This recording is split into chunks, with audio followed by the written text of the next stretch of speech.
జేడీవీ స్వాగతం.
ओम ఓం సిద్ధగంగాయ నమః ఓం సౌందర్యాయ నమః ఓం శ్రీ నమః ఓం సౌందర్యాయ నమః ఓం అఖిలదుర్గాయ నమః ఓం శుక్రవాసవందనాయ నమః ఓం అకారాంత సర్వవిద్వాన్ దేవతాయ నమః ఓం మంత్రవ్యాఖ్యాయ నమః ఓం జ్యోతిషాస్త్రేవలోకరాయ నమః ఓం విద్యావిద్యాకామచక్రాయ తత్వరూపిణే నమః ఓం నిత్యేకాంతే నమః ఓం సర్వాయ నమః ఓం శరణాయ నమః ఓం అనంతాయ నమః ఓం సర్వజ్ఞాన విశిష్టతే నమః ఓం దేవతే నమః ఓం దేవగంగాయ నమః ఓం పార్వతీ నమః ఓం సర్వాయ నమః ఓం సపతే నమః ఓం సకభావప్రదే నమః ఓం ఏకమాత్రాయ నమః ఓం శివాత్రాయ నమః ఓం శివాత్రాయ నమః ఓం హరి నమః ఓం మహాదేవ్యై నమః మహేశ్వరీ నమః ఓం వేదాయ నమః ఓం పరమాత్మే నమః ఓం శక్తయే నమః మాతృకారికరూపిణే నమః ఓం విద్యానందాయ నమః ఓం విశ్వభూతాయ నమః ఓం నాడినే నమః ఓం జగమోదినే నమః. మెయిన్ గా ఇక్కడ రెడ్ స్టాండర్డ్స్ విషయంలో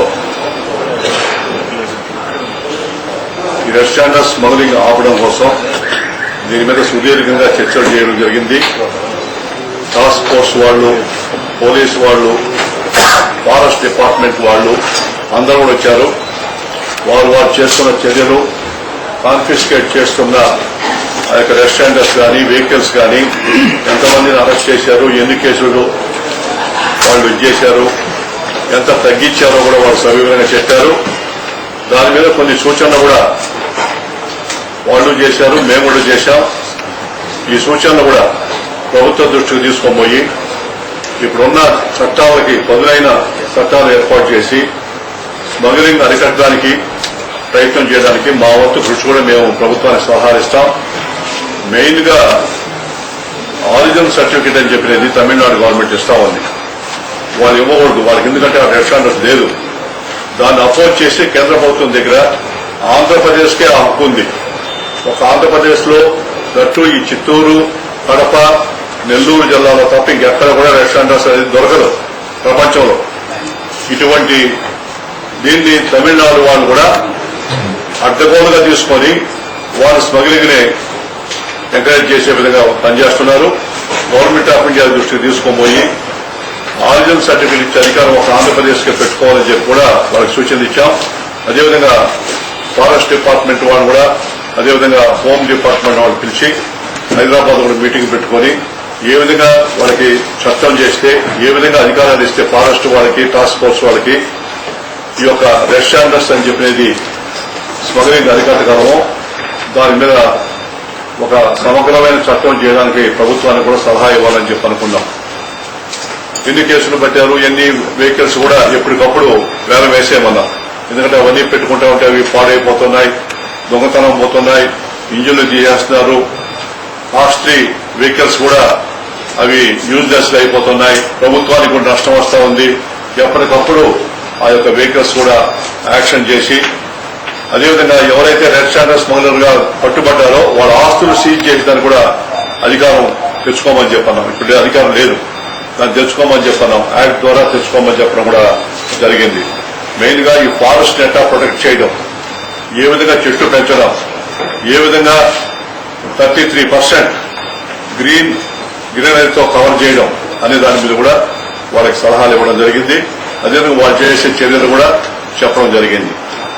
దాని తర్వాత ఇలిసిట్ లిక్కర్ అరికట్టడం, నల్ల బెల్లం వాళ్ళని మీద కేసులు వద్దని చెప్పన్నాం. రైతులు అమ్ముకుంటా ఉంటే నల్ల బెల్లాన్ని, సారాయి రాసేవాడిని పట్టుకోకుండా బెల్లం అమ్ముకునే వాడిని పట్టుకుంటే లాభం లేదు, మీరు అది తప్పు. రైతులు షుగర్ ఫ్యాక్టరీలు మొన్న ఆడినందువల్ల బెల్లం చేసుకున్నారు, ఆ బెల్లం అమ్ముకోకపోతే వాడు ఏం కావాలి, కాబట్టి బెల్లం రవాణా చేసే వాళ్ళ మీద కాకుండా దొంగ సారా కాసే వాళ్ళ మీద పట్టుకోమన్నాం. బెల్ట్ షాపులు ఎంఆర్పీకి అమ్మించడం ఇవన్నీ కూడా కఠినంగా చర్యలు తీసుకోమని చెప్పి కూడా చెప్పడం జరిగింది. అదేవిధంగా ఆర్సీ హిల్స్ కూడా డ్రింకింగ్ వాటర్ కానీ ఆ చెట్లు పెంచడం కోసం కానీ టూరిస్ట్ వాళ్ళు, ఇరిగేషన్ వాళ్ళు, రూరల్ డెవలప్మెంట్ వాళ్ళు, ఫారెస్ట్ వాళ్ళు కలిసి అది ఒక సుందరమైన ఒకప్పుడు గవర్నర్ రిసార్ట్ 23 జిల్లాలకి గవర్నర్ రిసార్ట్ ఉండింది. మంచి ప్రసిద్ధిగాంచింది. టూరిస్ట్ స్పాట్ గా ఉండింది. ఇప్పుడు అక్కడ ఏమి చెట్లు లేకుండా అక్కడ వాటర్ ఫెసిలిటీ లేకుండా యాక్టింగ్ వచ్చేదానికి కూడా ఇష్టపడకుండా పోయింది. దాన్ని డెవలప్ చేయమని కూడా చెప్పాం. కలెక్టర్ గారికి చెప్పాం. వాళ్ళ 3 డిపార్ట్మెంట్ కోఆర్డినేట్ చేయమని చెప్పి కూడా చెప్పడం జరిగింది. 2 డ్రింకింగ్ వాటర్ జిల్లాలో ఆ డ్రింకింగ్ వాటర్ కూడా ముఖ్యమంత్రి గారు చంద్రబాబు నాయుడు గారు జనరస్ గా ఫండ్స్ ఇచ్చారు. దాదాపు 200 కోట్ల రూపాయల పైన ఇచ్చినట్టుగానే వాళ్ళు చెప్పారు. డిపార్ట్మెంట్ వాళ్ళు ట్రాన్స్పోర్టేషన్ చేయడం కానీ, అదేవిధంగా బోర్లు వేయడం కానీ, మోటార్లు పెట్టడం కానీ, ఓవర్ హెడ్ ట్యాంకులు కట్టించడం కానీ అన్ని కూడా చక్కగా చేశారు. ఇప్పుడు చాలా వరకు తగ్గిపోయినాయి. అంతా ఒక 36 విలేజ్లోనే ట్రాన్స్పోర్టేషన్ చేస్తున్నాం. ఒకప్పుడు 100లో చేసేది ఇప్పుడు 10లోకి వచ్చేసింది. నెక్స్ట్ మిడ్ డే మీల్స్ గురించి కూడా సభ్యులు మంచి క్వాలిటీ ఉండే బియ్యం ఇవ్వండి. 2 ఇస్కాన్ వాళ్ళకి ఇచ్చారు. అది కాకుండా ఏ గ్రామంలో ఆ గ్రామంలో చేస్తే ఆ గ్రామానికి తగినట్టుగా వండుతారు. అదేవిధంగా ఫ్రెష్ గా ఉంటుంది. 2 వేడిగా ఉంటుంది. ఒకరికి ఉపాధి కూడా వస్తుంది. ఆ ఊర్లో ఒకరికి 2 ఉపాధి కూడా వస్తుంది. కాబట్టి వీళ్ళు ఇక్కడి నుంచి చేసి అది తీసుకుని పోయే లోపల లాస్ట్ పాయింట్ పోయే లోపల అదంతా కూడా చెడిపోతా ఉంది. ఆ విధంగా లేకుండా డీసెంట్రలైజ్ చేయమన్నాం. ఏదో తిరుపతి టౌన్ వరకు అది అయితే అది వేరు. కానీ గ్రామాల్లో కూడా వాళ్ళకి విస్తరించేసి వాళ్ళకి ఇచ్చేసే లోపల చాలా ఇబ్బంది పడుతున్నారు. విద్యార్థులు మంచి ఫుడ్ దొరకడం లేదు. న్యూట్రిషియస్ ఫుడ్ దొరకడం లేదు. పైపెచ్చి వాళ్ళు ఎగ్ కూడా ఇవ్వడం లేదు. వాళ్ళు ఎగ్ అనేది ఇంపార్టెంట్. ఎగ్ ఇవ్వడం లేదు. అందువల్ల వాళ్ళని తీసేసి ఆ ఏజెన్సీని తీసేసి లోకల్ గా ఉన్న వాళ్ళకి ఇవ్వండి అని చెప్పి కూడా సలహా ఇవ్వడం జరిగింది. స్కూల్స్ కూడా క్లోజ్ చేయొద్దన్నాం. రేషనలైజేషన్ పేరుతో కష్టపడి వాళ్ళు తెచ్చుకున్న స్కూల్ క్లోజ్ చేస్తే ఆ స్కూళ్లలో విద్యార్థుల సంఖ్య పెంచడానికి ఉపాధ్యాయులు ప్రోత్సహించండి. ఉపాధ్యాయులు ఆ సంఖ్యను పెంచుకోవాలి తప్ప ఆ ఊర్లో 50 మంది ఉంటే 5 మంది చేస్తున్నారు, 45 మంది ప్రైవేట్ స్కూల్కి పోతున్నారు, ఆటోలో పోతున్నారు. ఆ పరిస్థితి రావడానికి కారణం ఉపాధ్యాయులు కూడా శ్రద్ధ వహించాలని చెప్పన్నాం. క్లోజ్ చేయొద్దని చెప్పన్నాం. ఇంకా నేషనల్ హైవేస్ బెంగళూరు నుంచి చెన్నై పోయే రోడ్డు అటు కోలార్ దాకా 4 లైన్ అయింది. ఇటు రాజీపేట దాకా అయింది. మధ్యలో మన ఆంధ్రప్రదేశ్ వరకే నిలిచిపోయింది. దాని మీద కూడా అడిగాం. అది కూడా డిపిఆర్ ప్రిపేర్ చేశారు. కొంత టెండర్ కూడా పిలిచారు. తొందరలో అయిపోతుందని చెప్పన్నారు. పూతలపట్టు నాయుడుపేట దాన్ని 4 లైన్ చేయమనడం. మదనపల్లి రేణిగుంట 4 లైన్ చేయమని చెప్పడం. ఎక్కడెక్కడైతే ఇంపార్టెంట్ రోడ్లు ఉన్నాయో ఇండస్ట్రియల్ గా డెవలప్ అవుతా ఉంది. యూనివర్సిటీలు వస్తున్నాయి. కాబట్టి ఈ రోడ్డు అంతా కూడా డెవలప్ చేసేది కృష్ణగిరి రోడ్ని డెవలప్ చేయడం, అటు కుప్పం పోయే రోడ్ని డెవలప్ చేయడం, ఇవన్నీ కూడా చేయమని చెప్పడం జరిగింది. మొత్తం మీద బై అండ్ లార్జ్ చిత్తూరు జిల్లాలో ఆఫీసర్స్ అంతా కూడా బాగా పనిచేస్తున్నారు. బాగా అడ్మినిస్ట్రేషన్ బాగా జరుగుతూ ఉంది. We thank district administration for doing very well and as early as possible ఇచ్చిన హామీల్ని నెరవేర్చమని కూడా వాళ్ళకి చెప్పడం జరిగింది. మెయిన్ వీటి వరకు జరిగింది. సమర్థవంతంగా నిర్వర్తించారు. సార్ చెప్పిన అంశాలతో పాటు ప్రధానంగా వెటర్నరీ డిపార్ట్మెంట్ లో 609 వెటర్నరీ డాక్టర్ పోస్టులు ఖాళీగా ఉంటే 2013లో రిక్రూట్మెంట్ జరిగితే కేవలం 250 పోస్టులు మాత్రం నింపబడ్డాయి. ఇప్పుడు వెటర్నరీ డాక్టర్స్ యొక్క కొరత తీవ్రంగా ఉంది. ఎందుకంటే పాడి పరిశ్రమ మీద ఆధారపడి ప్రధానంగా చాలా జిల్లాలు ముందుకు పోతున్నాయి. ఈ నేపథ్యంలో వెటర్నరీ డాక్టర్స్ గా పూర్తి చేసుకున్న వాళ్ళు అభ్యర్థులు 1:1.5 డెసిమల్ కు లోపే ఉంది. కాబట్టి veterinary doctors recruitment department selection ద్వారానే చేస్తే బాగుంటుంది. తర్వాత వెటర్నరీ సబ్ సెంటర్స్ను కూడా పెంచాలా, డాక్టర్స్ను కూడా పెంచాలని చెప్పి ఈ సందర్భంగా అసూరెన్స్లో వచ్చిన ఒక అంశంగా ప్రస్తావన చేయడం జరిగింది. రెండోది సార్ చాలా విషయాలు చెప్పారు. హాస్టల్స్ మూతవేత నాగల్ కిషోర్ గారు మంత్రి గారు మాకు అసూరెన్స్ ఇచ్చింది ఏంటంటే ప్రతి హాస్టల్ను రెసిడెన్షియల్ పాఠశాలగా మారుస్తానని. ఈ జిల్లాలో ఎస్సీ బీసీ హాస్టల్స్ 41 క్లోజ్ చేయబడ్డాయి. హాస్టల్ నుంచి ఇంకొక హాస్టల్ తరలించాలని చెప్తే ఒక్కటంటే ఒకటి రెసిడెన్షియల్ పాఠశాల తీసుకురాలి. ఫలితంగా వాళ్ళు చెప్పలేకపోయారు కానీ 50% స్టూడెంట్స్ డ్రాప్అవుట్స్ గా మారిపోయారు. ట్రైబల్ వెల్ఫేర్ హాస్టల్స్ కూడా క్లోజ్ చేయడం అనేది, ఎందుకంటే ట్రైబల్ వెల్ఫేర్ విద్యార్థుల్లో అసలు లిటరసీ రేటే చాలా మైన్యూట్ గా ఉంది. వెరీ మైన్యూట్ 6%, 7% గా ఉంటా ఉన్నది. అందువల్ల వాగ్దానం చేసిన కరకంబాడులో ఆ ట్రైబల్ వెల్ఫేర్ హాస్టల్ను ఇవ్వకన్నా మాకు సమాచారమే లేదనేది కూడా ఇక్కడ చెప్పడం జరిగింది. మధ్యాహ్న భోజనానికి సంబంధించిన అంశం ఇది యావత్ ఎందుకో మొన్న ఈస్ట్ గోదావరి వెస్ట్ గోదావరి జిల్లాకు వెళ్ళినా కూడా ఇస్కాన్ మీద కంప్లైంట్. ఇస్కాన్ అధినేత కూడా ఏం చెప్తున్నారంటే మాకు వాళ్ళు ఇస్తామనేది 5 రూపాయలు, దాంట్లో నేను కోడిగుడ్డు ఎక్కడ పెట్టేది అంటున్నారు. పెట్టలేనప్పుడు ఎందుకు నిర్వాహకులు ప్రమాణం పెడుతున్నారు. గాజులు పూసలు అమ్ముకొని మా బిడ్డలు కదా అని చెప్పి ఆ యొక్క గ్రామాల్లో మధ్యాహ్న భోజనం నిర్వర్తించే మహిళలు చాలా అద్భుతంగా చేస్తున్నారు. వండి పెట్టిన తాజా భోజనం పెడుతున్నారు. దానివల్ల వ్యాధులు రాకుండా ఉన్నాయి. ఈ ఇస్కాన్ భోజనం వల్ల వాంతులు విరోచనాలు హాస్పిటల్ పాల్గొతున్నారు. తిరుపతిలో వండుతారు, పుత్తూరు పంపిస్తారు.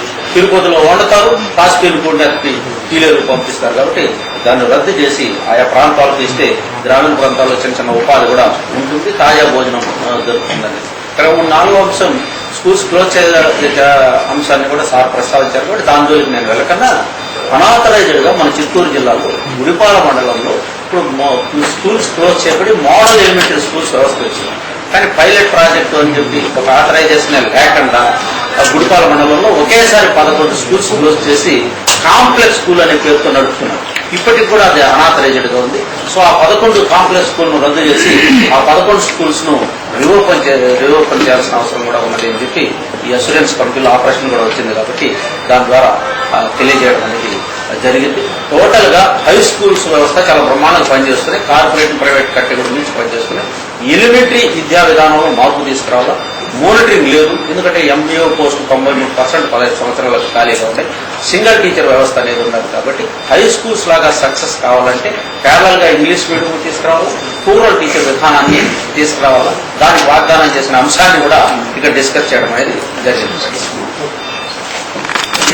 చైర్మన్ గారు చెప్పారు, వీటికి ఇన్సూరెన్స్ కమిటీకి సంబంధం లేకపోయినప్పటికీ గౌరవ ముద్దుకృష్ణనాయుడు గారు చిత్తూరు జిల్లాకు సంబంధించినటువంటి సీనియర్ పొలిటీషియనే కాకుండా ఎమ్మెల్యేగా, మినిస్టర్గా, ఎమ్మెల్సీగా సమస్యల మీద లోతైన అవగాహన కలిగినటువంటి వ్యక్తిగా ఇక్కడికి వస్తున్నటువంటి నేపథ్యంలో వివిధ ప్రజా సంఘాల వారు, ప్రజలు వారిని కలిసి కొన్ని మెమోరాండాస్ ఇచ్చి వారిని రిక్వెస్ట్ చేయడం జరిగింది. మా ద్వారా మన సెట్టిపల్లిలో ఉన్నటువంటి వారికి భూములు ఇచ్చే విషయంలో ఒక మెమోరాండం ఇవ్వడం జరిగింది.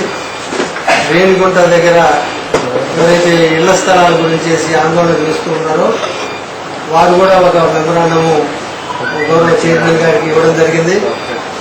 అలాగే ఇళ్ల స్థలాలకు సంబంధించి ముఖ్యమైనటువంటి దీని మీద 3 మెమోరాండాలు ఇవ్వడం జరిగింది.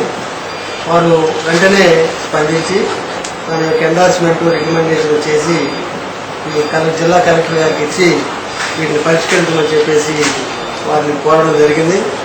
వారికి ధన్యవాదాలు తెలియపరచాల్సిన బాధ్యతని నిర్వహిస్తున్నాం. అలాగే కరకంబాడిలో ఎస్టీ విద్యార్థుల కోసంగా వెంటనే మినిస్టర్ గారు అష్యూరెన్స్ ఇచ్చినప్పటికీ ఈ రోజు వరకు కూడా సమాచారం కూడా జిల్లాకి లేకపోవడం అనేటువంటిది సరైనది కాదని చెప్పి చైర్మన్ గారు వారి జిల్లా రాష్ట్ర కమిషనర్ ఎవరైతే ఉంటారో వారితో చర్చించి వెంటనే ఇచ్చిన అష్యూరెన్స్ని అమలు చేసే దానికోసంగా ఉత్తర్వులు చేయడం జరిగింది. దీని మీద అనేక విషయాల మీద జిల్లాలో వీటి యొక్క అమలుకు సంబంధించినటువంటి అంశాలు, స్కూలు, తాగునీరు, హాస్పిటల్స్, రోడ్స్ అండ్ బిల్డింగ్స్ విషయాలకు సంబంధించి మొత్తం 7 సమస్యల మీద 7 డిపార్ట్మెంట్ల మీద గత 3 సంవత్సరాల్లో అటు కౌన్సిల్లో ఇచ్చినటువంటి ఇన్సూరెన్సెస్కి సంబంధించి రివ్యూ చేయడం జరిగింది. ఎక్కువ భాగం పట్టుదల ఉన్నాం. ఆంధ్రప్రదేశ్ అన్ని విధాలు కూడా నష్టపోయింది. విభజన వల్ల నష్టపోయింది ఎవరన్నా ఉన్నారంటే నెంబర్ 1 ఆంధ్రప్రదేశే. ఇంతకుముందు విభజనలంతా కూడా ఒక ప్రత్యేకమైన కారణాల వల్ల జరిగాయి. వాళ్ళు అడిగారు, ఇది ఉత్తరాఖండ్ గాని, జార్ఖండ్ గాని, ఛత్తీస్గఢ్ గాని అందరూ కూడా డిమాండ్ చేసి వాళ్ళు రాష్ట్రాలు పొందారు. అక్కడ క్యాపిటల్ దూరంగా ఉంది కాబట్టి మేము క్యాపిటల్ రాలేకుండా పోతున్నామని చెప్పని రాయ్పూర్లో ఉండేవాళ్ళు ఛత్తీస్గఢ్ వాళ్ళు మేము భోపాల్ దాకా రాలేము, మాకు ఇచ్చేయమని చెప్పన్నారు. అట్నే రాంచీ, పాట్నా, రాంచీ దూరం కాబట్టి అట్నే ఉత్తరాఖండ్, డెహ్రాడూన్ ఆ విధంగా వచ్చాయి. వాళ్ళ కోరిక మీద చేశారు. ఇలా మనం వద్దంటే కూడా చేశారు. వద్దంటే చేయడమే కాకుండా కూడా రాజధానిలో కట్టించిన బిల్డింగ్లు మొత్తం వాళ్ళకి ఇచ్చేశారు. వాళ్ళు వచ్చే ఆదాయం మొత్తం వాళ్ళకి ఇచ్చేశారు. మనకి రాజధాని లేదు, యూనివర్సిటీలు లేవు. దాదాపు 250 ఇన్స్టిట్యూషన్లు, సెంట్రల్ గవర్నమెంట్ ఇన్స్టిట్యూషన్లు కానీ, స్టేట్ ఇన్స్టిట్యూషన్ కానీ హైదరాబాద్ లో ఉన్నాయి. అవన్నీ రావాలంటే ఎన్ని ఏళ్ళు పెట్టాలా? ఆఫీస్ బిల్డింగ్లు కట్టుకుంటే దాదాపు 250 డైరెక్టరేట్లు కానీ, సెక్రటేరియట్లు కానీ, సిఈ ఆఫీసులు కానీ, స్టేట్ లెవెల్ ఆఫీసులు కట్టుకోవాలా. వీటికన్నిటికీ కూడా డబ్బులు లేవు. రెండు ఆదాయం అంతా కూడా హైదరాబాద్ లోనే వస్తా ఉంది. మనకి రాష్ట్ర ప్రభుత్వానికి వచ్చే ఆదాయంలో 60% హైదరాబాద్ ఒక జిల్లాలో వస్తే 22 జిల్లాల్లో 40% వస్తా ఉంది. హైదరాబాద్ లో వచ్చే ఆదాయాన్ని పూర్తిగా వదిలేశారు. చంద్రబాబు నాయుడు గారు బిల్లు వచ్చి ఎయిర్ ఫోర్స్ విమానంలో సెక్యూరిటీతో పంపించారు. యుద్ధం చేసినట్టుగా ఆంధ్రప్రదేశ్ మీద యుద్ధం చేయడానికి పంపించారు. ఆ రోజే ఆయన చెప్పారు, మా అందరినీ పిలిపించండి, మాట్లాడి ఎవరికి నష్టం లేకుండా అన్నదమ్ముల మధ్య పరిష్కారం చేయండి అని చెప్పంటే పట్టించుకోలేదు. ఢిల్లీకి పోయి కూడా వారం రోజులు నిరాహారం చేశారు. పట్టించుకొని కూడా లేదు. బిల్లుని పార్లమెంట్ లో పెట్టి లైవ్ టెలికాస్ట్ కట్ చేసి డోర్లు వేసేసి తెలుగుదేశం వాళ్ళు అపోజ్ చేస్తా ఉంటే కూడా డివైడ్ చేయొద్దని కొట్టి ఆ రోజు జగన్మోహన్ రెడ్డి కూడా ఏం సపోర్ట్ చేయలేదు. దీనికంతా కారణం 99లో చంద్రబాబు నాయుడు 2వ పర్యాయం ముఖ్యమంత్రి అయినప్పుడు రాజశేఖర రెడ్డి గారు పిసిసి ప్రెసిడెంట్ ఉన్నారు, మీకు అధికారం రాలేమని చెప్పని 2000 సంవత్సరంలో తెలంగాణలో ఎన్నికైన ఎమ్మెల్యేల దగ్గర ఎప్పుడో 69లో మర్చిపోయిన తెలంగాణ అంశాన్ని లేవదీసింది రాజశేఖర రెడ్డి. బెయిల్ కోసం సోనియా గాంధీ సపోర్ట్ చేసి బెయిల్ తెచ్చుకుని తెలంగాణ ఆంధ్రాన్ని విడగొట్టడానికి ప్రయత్నం చేసింది జగన్మోహన్ రెడ్డి. వీళ్ళే ప్రధాన కారకులు. ఈరోజు నేను పోయి గంగస్నానం చేస్తాను, ఆస్నానం చేస్తాను, స్వరూపానంద స్వామి స్పెషల్ కేటగిరీ స్టేటస్ కోసం చేస్తాడు. ఆయన ముఖ్యమంత్రి పదవి కోసం చేశారని ధైర్యం చెప్పుకుంటే మంచిది. ముఖ్యమంత్రి పదవి కావాలి నాకు, రాజకీయ నాయకుడు, పార్టీ నాయకుడు కావాలని చెప్పని కూడా తప్పు మేము అనడం లేదు. ఎవరన్నా కూడా ఒక పార్టీలో ఉంటే గెలవాలా, ముఖ్యమంత్రి కావాలా, చేయాలని చెప్పనుకుంటారు. కానీ స్పెషల్ కేటగిరీ స్టేటస్ కోసం నేను చేశానని చెప్పుకుంటున్నాడు.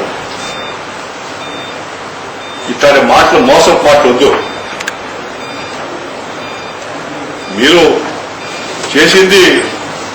మీరు చేసిన పాపాలు పోవాలని, 2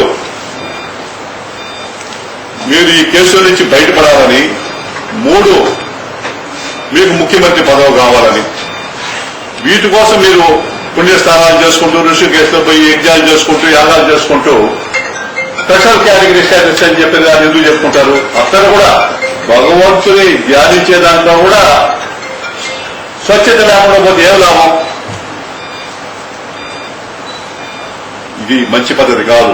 ఈ రోజు అందరం కూడా కలిసి వెంకయ్య బీజేపీ వాళ్ళు కూడా ఆ రోజు పార్లమెంట్ లో అప్రజాస్వామ్యంగా బిల్లు ప్రవేశపెట్టి డోర్లు వేసేసి లైవ్ టెలికాస్ట్ కట్ చేసి తెలుగుదేశం ఎంపీల పోడియంలో కొడతా ఉంటే కూడా బీజేపీ వాళ్ళు కూడా కిమ్మనకుండా సపోర్ట్ చేశారు బిల్లుని. రాజ్యసభకు వచ్చినప్పుడు ఆ లోక్సభలో చెప్పినట్టే పాస్ చేస్తుంటే ఏం ఇప్పుడు ఇబ్బంది లేదు, ఈ డిమాండ్ కూడా లేదు. వెంకయ్య నాయుడే 5 ఏళ్ల స్పెషల్ కేటగిరీ స్టేటస్ ఇవ్వమన్నాడు.